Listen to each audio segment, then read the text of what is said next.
Good morning বন্ধুরা, welcome to Bandana blog box. বন্ধুরা তোমরা সব কেমন আছো? আশা করি খুব ভালো আছো, সুস্থ আছো।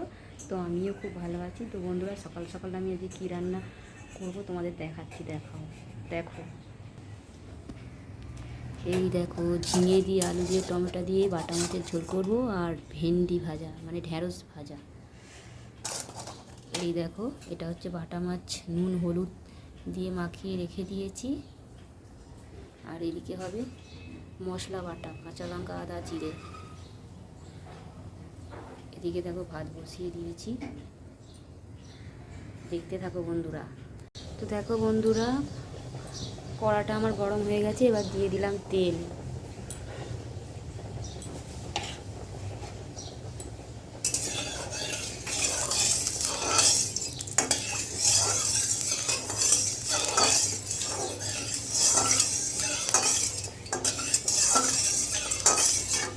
ওদিকে দেখো ভাত ফুটছে।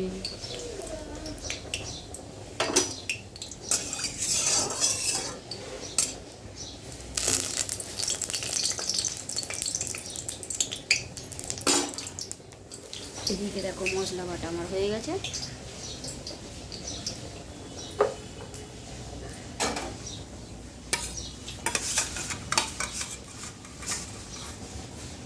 এবার দিয়ে দিলাম মাছ।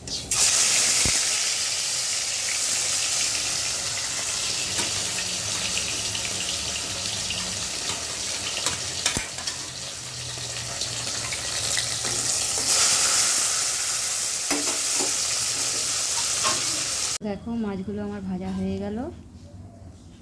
এবার ওই মাছ ভাজার তেলে দিয়ে দেবো এই যে কালো জিরে,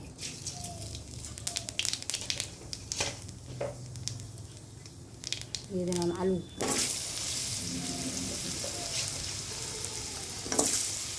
আলুগুলো একটু ভেজে হালকা ভেজে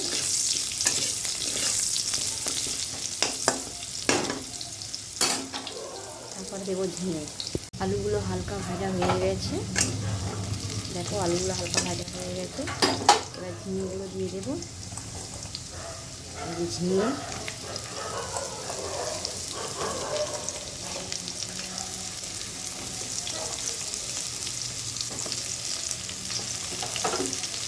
ভালো করে ভেজে নেবো, ঝিঙেগুলো আলুর সঙ্গে।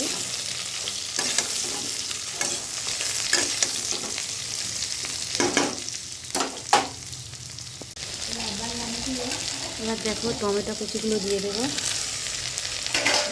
টমেটো আলু ঝিঙে ভালো করে একটু ভেজে নেবো। আবার ভেজে নিয়ে মশলা দিয়ে দেবো। এবার দিয়ে দেবো মশলা বাটা, আদা জিরে কাঁচা লঙ্কা বাটা। দেবো হলুদ পরিমাণ মতন,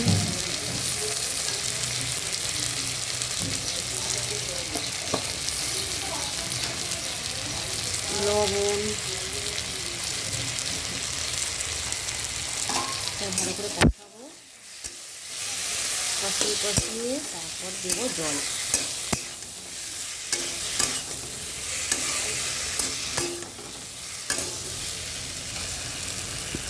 দেখো মশলাটা আমার কষানো হয়ে গেছে,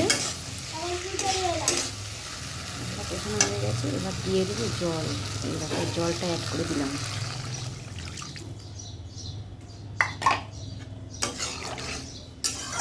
একটু ফুটে গেলেই তারপরে দেবো মাছ, হয়ে যাবে মাছের ঝোল। দেখো এদিকে আবার কড়া বসিয়ে দিলাম ঢ্যাঁড়স ভাজা। এই যে ঢ্যাঁড়স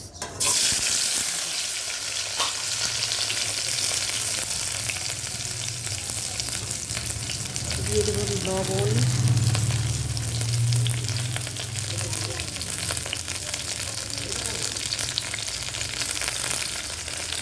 হলুদ,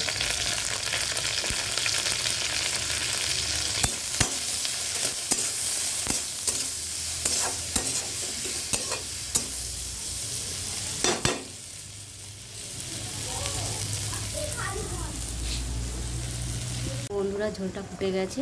এবার মাছগুলো অ্যাড করে দেবো। এই যে মাছগুলো দিয়ে দেবো ঝোলের মধ্যে।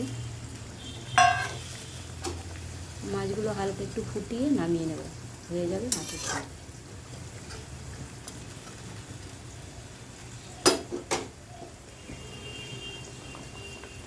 ওদিকে ঢেঁড়স ভাজা হচ্ছে।